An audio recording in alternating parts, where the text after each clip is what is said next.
Kita mulai ya. Bismillahirrahmanirrahim. Assalamualaikum warahmatullahi wabarakatuh.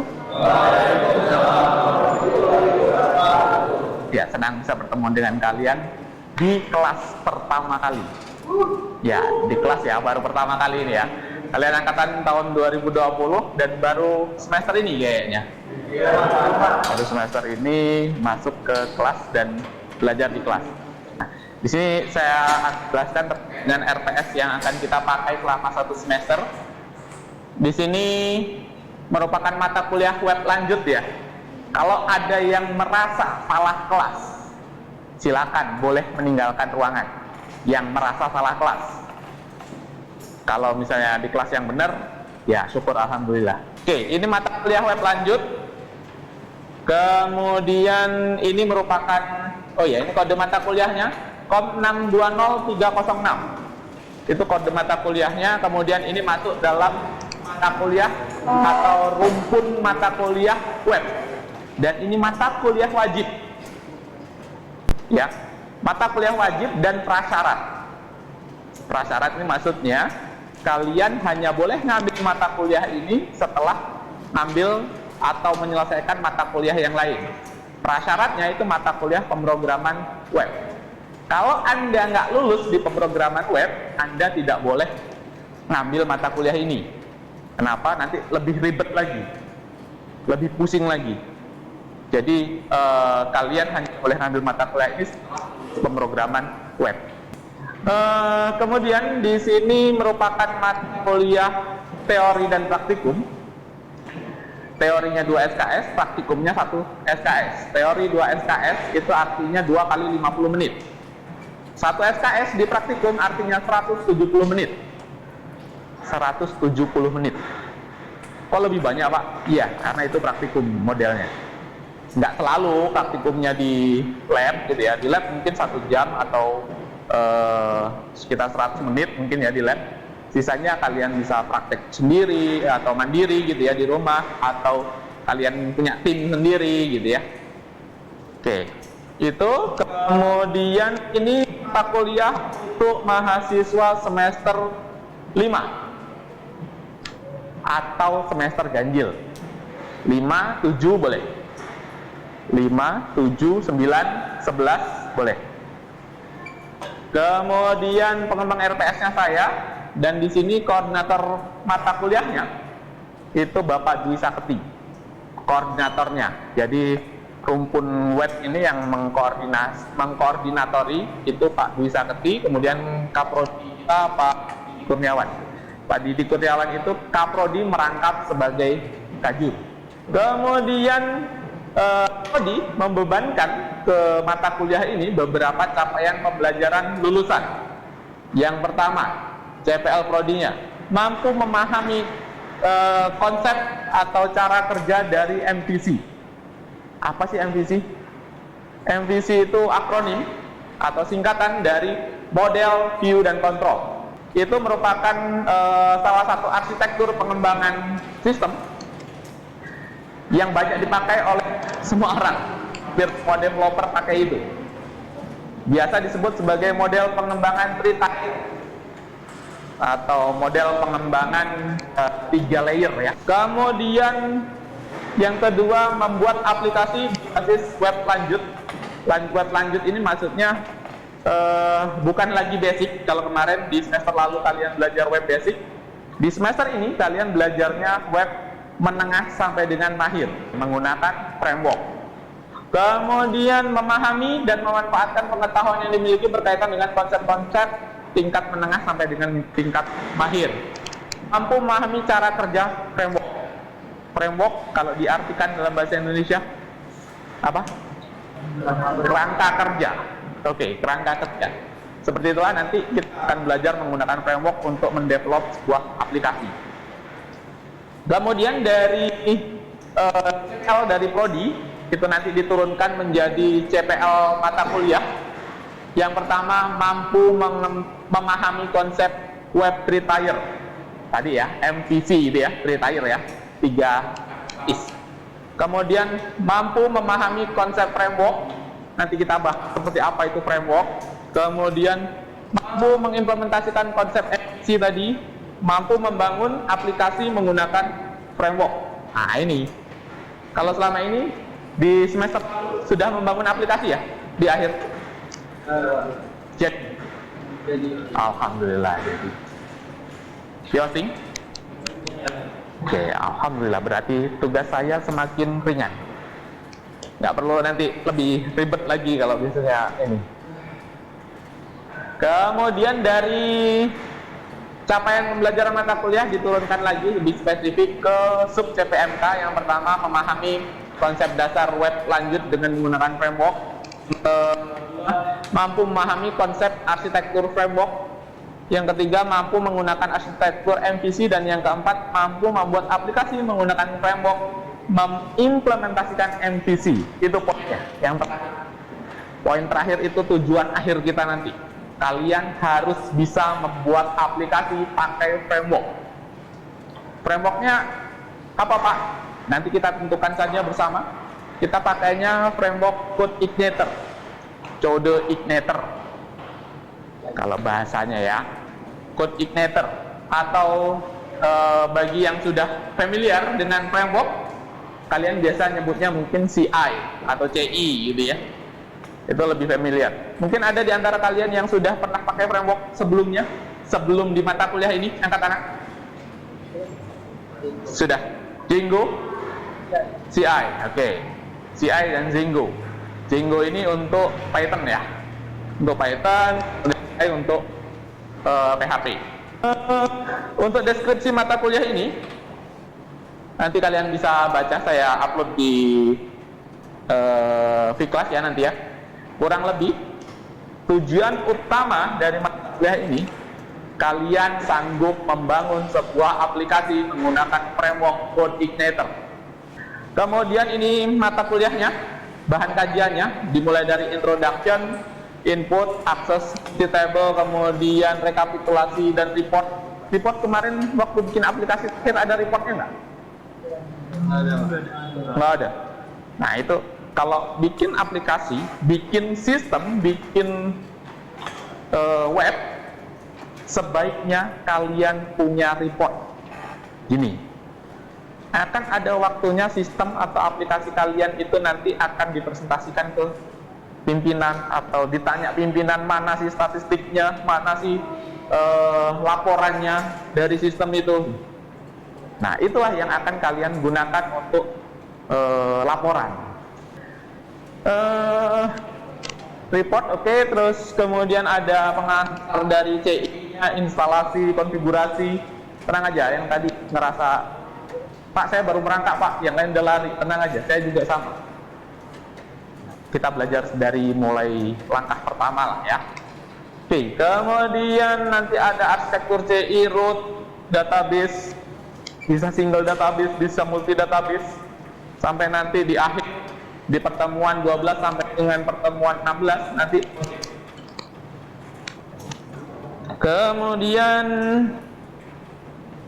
ada beberapa komponen di sini selain materi ya. Di sini nanti akan ada di pertemuan 5 kuis. Di pertemuan 8 ada UTS. Kalau kuis saya biasanya oke lah, kita kerjain, kalian ngerjain soal gitu ya, ada masalah. Puas, saya maunya kalian tatap muka. Kita masuk ya, setengah 2 gitu ya. Masuk 3 orang. Saya kasih pertanyaan. Udah siap ngedemoin mana yang perlu didemokan? Oke. Selesaikan. Saya panggil 3 lagi sebelah sini, saya kasih soal lagi. 3 lagi sebelah sana saya kasih soal. Jadi face to face. Saya jadi tahu mana yang kalian nggak paham, kalian nggak mengerti. Jelas? UAS juga begitu. UAS nanti, UASnya nggak soal gitu nggak. UASnya saya maunya kalian mempresentasikan proyek kalian. Nanti saya bagi tim maksimum 3 orang, maksimum, minimum 2 orang. Oke, jelas ya? Oke. Itu kemudian apalagi yang belum saya jelaskan? Oh ya, di sini ada buku. ada buku penunjang, tapi tidak saya mutlakkan. Jadi kalian tuh belajar sebenarnya bisa dari mana aja kalau di bidang kita. Nggak harus selalu dari buku. Buku itu mungkin generasi yang lalu dipaksa buku. Kalau kita sekarang kan enggak ya. Kita belajar dari mana aja. Oke. Kita masuk ke materi. Jadi ini belum materi, Pak, belum. Ini baru RPS.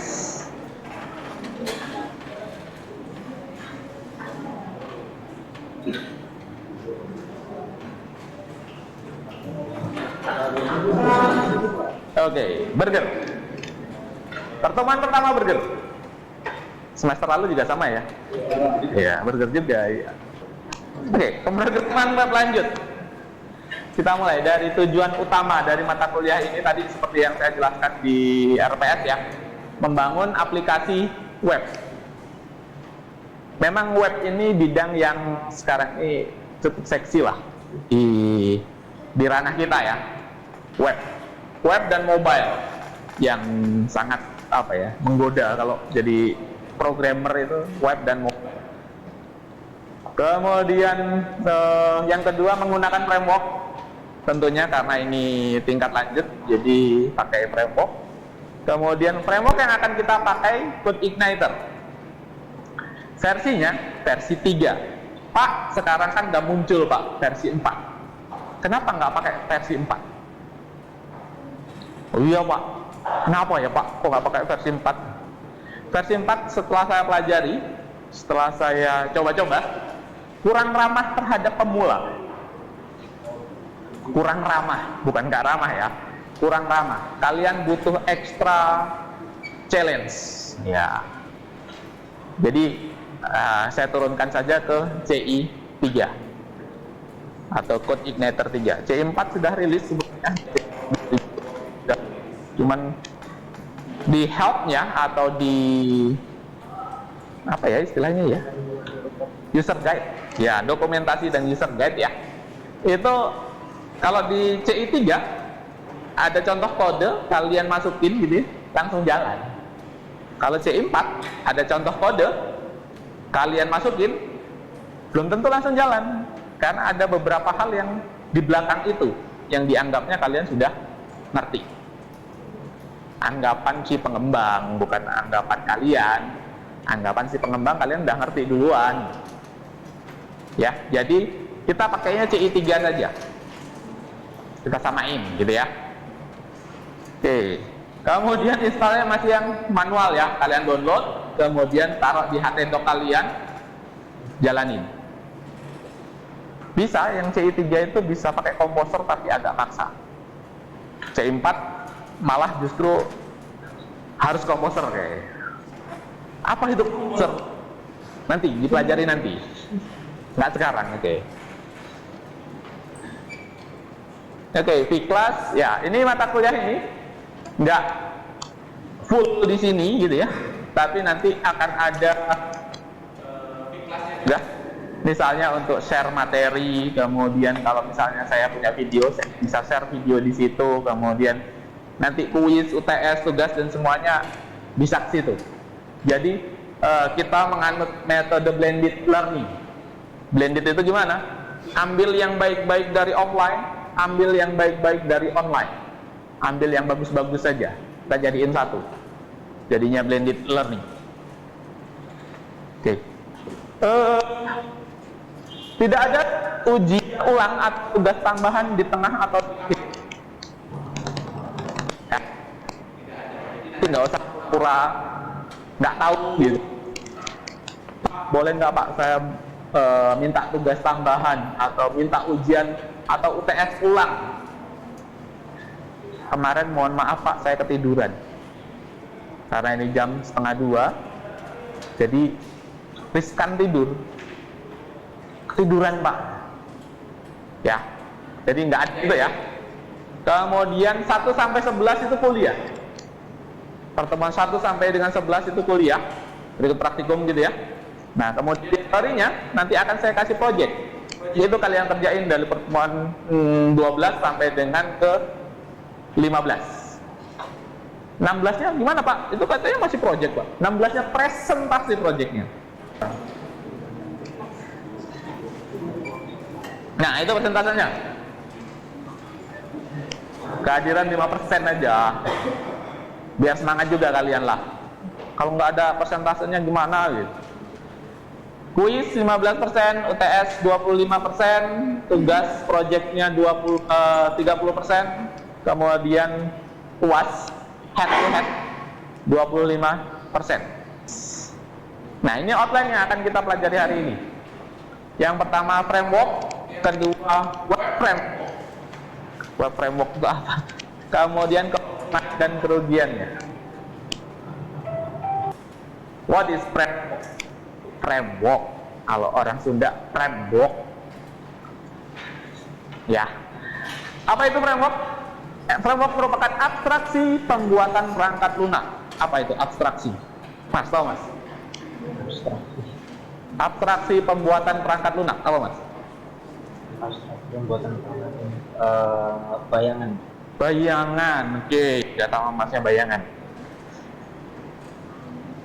Mbak, iya Mbak, Anda Mbak. Iya Anda, iya. Penyederhanaan. Oke. Iya Anda Mbak. Kerangka. Oke. Semuanya benar jawabannya, sesuai dengan asumsi masing-masing. Tapi yang lebih fokus kayaknya ke Mbaknya, penyederhanaan. Jadi pada saat Anda membuat sebuah website menggunakan framework, di belakang framework itu sebenarnya ribet, panjang ceritanya, banyak kelas yang terhubung satu sama lain. Tapi biarkan yang ribet itu, yang ribet-ribet itu, biarkan urusannya framework. Kita bagian yang sederhana saja. Makanya dibuat framework supaya para developer itu lebih sederhana, teratur kerjanya. Abstraksi pembuatan perangkat lunak maksudnya penyederhanaan, membuat simple pembuatan perangkat lunak. Kemudian di dalam framework itu juga tersedia fungsi-fungsi secara umum. Misal nih, kalian pernah registrasi Gmail? Ya, registrasi pasti punya Gmail kan? Ya. Kalau registrasi Gmail misalnya mau menuliskan nama email Anda ketik di situ tulisannya email, masukkan email, Anda ketik misalnya regitarus.com, dia akan error. Kenapa? Formatnya, kalau email biasanya ada @-nya, ada akeong gitu. Ada @-nya. Nah, fungsi-fungsi yang seperti itu nggak perlu kalian buat lagi, itu biarkan urusannya si framework. Fungsi-fungsi umum seperti itu udah ada, udah disediakan. Tinggal kita pakai aja, namanya validation, form validation. Jadi begitu ada yang error gitu ya, biarkan urusannya framework lah, kita panggil doang. Jadi lebih gampang, seharusnya gitu. Oke, kemudian framework ini bisa disebut sebagai template dari kerjaan Anda. Mas pernah pakai template lah? Pernah ya? Lebih gampang pakai template atau desain dari awal? Pakai template aja lah Pak, ngapain ribet? Orang di luar nggak peduli Pak dengan cara mengerjakannya Pak. Yang penting hasilnya bagus, gitu kan ya? Ya. Jadi di sini framework seolah seperti template dari kerjaan Anda. Sudah ada, alurnya itu sudah ada. Kemudian core dan library hampir semuanya disediakan di CodeIgniter. Termasuk di dalamnya library misalnya untuk koneksi ke database gitu ya. Library-nya sudah disediakan semua. Kemudian it look like magic. Jadi, kenapa setengah kerjaannya udah dihandle sama si framework? Setengah kerjaannya gitu. Oke, kemudian konsep kerja kayak sama, instan dan banyak juga bantuan, banyak forum yang membahas terkait dengan code igniter. Bisa kalian cek di googling ya, silakan Google, tanya Google. Bantuannya banyak, termasuk Stack Overflow ya. Ya. Oh, balik lagi. Nah, ini contoh framework web. Termasuk tadi yang disebutin Mas siapa namanya Mas? Mas Naufal. Mas Naufal pakai Django. Mas Naufalnya pakai Django dia. Pakai API nggak? Nggak. Oke, pakai Django berarti pakai bahasanya Python.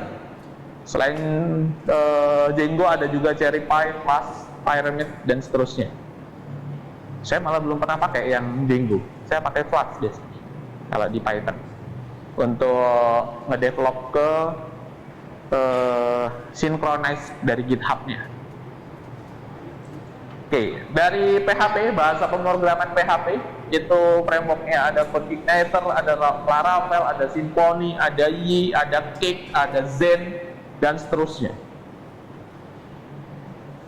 Nggak kelihatan Mbak ya, nggak apa-apa. Foto dulu, catat. Nggak apa-apa Mbak, nanti saya bagi juga kok slide-nya, tenang aja. Kalau mau nyatet juga boleh. Menulis itu seni. Oke, itu framework ya, framework dari PHP. Kemudian JavaScript, kalau yang sering mainan JavaScript ada React, ada Vue, ada Express, ada Ember, dan lain-lain. Ember ya, Mas. Ember, bukan ember. Ember ya. Oke, Java. Semester lalu kalian belajar Java ya? Semester lalu belajar Java, mungkin nggak tahu sih diajarin framework ini nggak? Nggak, jadi aktif ya. Nah, kalau kalian nanti belajar yang expert lagi, pakainya beberapa framework ini. Ada Spring, ada JSF, ada Struts, Hibernate. Yang paling sering sih Hibernate sama Spring yang paling banyak dipakai. Kemudian Python, kemudian ya Python yang tadi ya Python. Kemudian CSS, nah ini itu beberapa contoh framework web. Kemudian ini keuntungannya, kalau kalian pakai framework, keuntungannya ini hemat waktu pengembangan. Tadi sudah saya jelaskan bahwasanya setengah kerjaannya sudah dihandle sama si framework. Kemudian reuse of code, kodenya bisa dipakai berulang-ulang. Nanti kalian akan ketemu konsep dari OOP di sini juga. Oke, reuse of code, kemudian selanjutnya lebih terstruktur. Gini, kenapa lebih terstruktur? Karena kalian mengikuti pola yang sudah disediakan. Kalau kemarin kalian ngoding dari awal native itu ya, itu kan kalian nge-build dari awal, dari scratch, dari benar-benar dari nol. Nah, kalau ini sudah ada kerangkanya. Kalau bikin view gini, taruhnya di sini. Kemudian ngelinknya gini, ke sini, ke sini, ke sini, udah jelas. Kalau mau bikin controller, taruhnya di sini. Nge-inherit dari kelas apa? Koneksi database dan lain-lainnya, taruhnya di mana? Udah ada jelas semuanya.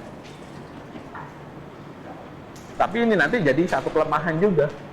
Kalian nggak bebas, karena harus ngikutin polanya dia kan, polanya sih framework. Nggak bisa suka-suka hati dong Pak. Iya nggak boleh lah. Itu yang membuat kalian lebih terstruktur, ngodingnya lebih rapi. Gitu. Kemudian lebih mudah dalam teamwork. Karena strukturnya sudah jelas, semua orang paham struktur itu, jadi kalian lebih gampang kalau mau kerja dalam tim. Pemikirannya, konsep kerjanya sama. Kerugiannya pun ada. Yang pertama, eksekusi lebih lambat. Terutama untuk hal-hal yang sederhana. Kalau kalian belajar PHP itu di sini ya, belajar bahasa pemrograman PHP itu di sini misalnya. Di bawahnya itu bahasa mesin. Jadi kalau ke mesin itu satu step gitu ya. Nah, di PHP ini framework itu ada di atasnya. di atasnya PHP, di atas bahasa pemrograman.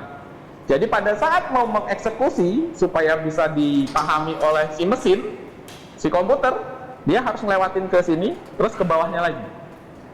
Ada step yang yang harus dilewati. Kemudian bersifat umum, framework ini bersifat umum untuk semua masalah Anda. Untuk semua masalah Anda. Kok jadi kerugian? Itu judulnya kerugian, Pak. Iya, karena masalah Anda itu spesifik. Kemudian keterbatasan kendali, ini yang saya jelaskan tadi. Karena ada beberapa hal yang nggak mereka tahu. Yang itu dihandle oleh si framework. Oke, kemudian dependensi. Dependensi ini gini.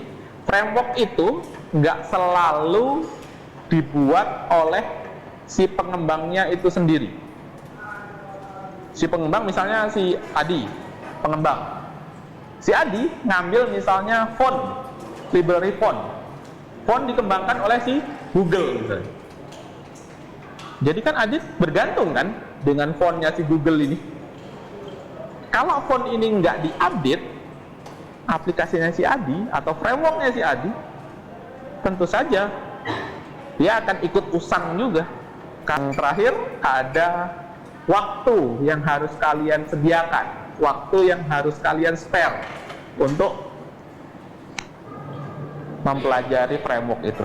Dan kalau mau framework, alangkah jauh lebih baik kalau kalian sudah bisa buat program yang natif dulu. Kalau natif udah ngerti, baru kalian pakai framework. Jangan belajar ini, code igniter, kalau kalian belum mengenal PHP. Misalnya, ada library untuk koneksi database misalnya. Koneksi database ini kenapa sih harus masukin hostnya, harus masukin usernya, passwordnya? Kenapa sih? Kalau belum mengenal PHP, kalian akan bingung. Ini untuk apa? Tapi begitu kalian sudah mengenal, pindah ke situ. Oh, ini maksudnya untuk koneksi. Dia butuh akses ke database. Dia butuh username. Dia butuh passwordnya apa. Tinggal masukin aja, selesai. Dan terima kasih. Nah, ini evaluasinya. Evaluasinya yang pertama, apa itu framework? Mas, iya Anda, Mas. Anda, iya. Anda, ya Anda. Apa itu framework, Mas? Dalam pengembangan web. Iya, sesuatu yang digunakan untuk mempermudah dalam pengembangan web. Oke, ada lagi jawaban yang lain? Ada yang mau raise hand? Angkat tangan. Yang keinget tadi apa framework?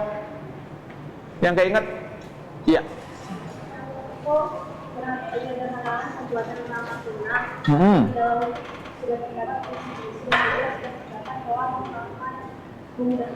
Iya, memudahkan pengembangan perangkat lunak.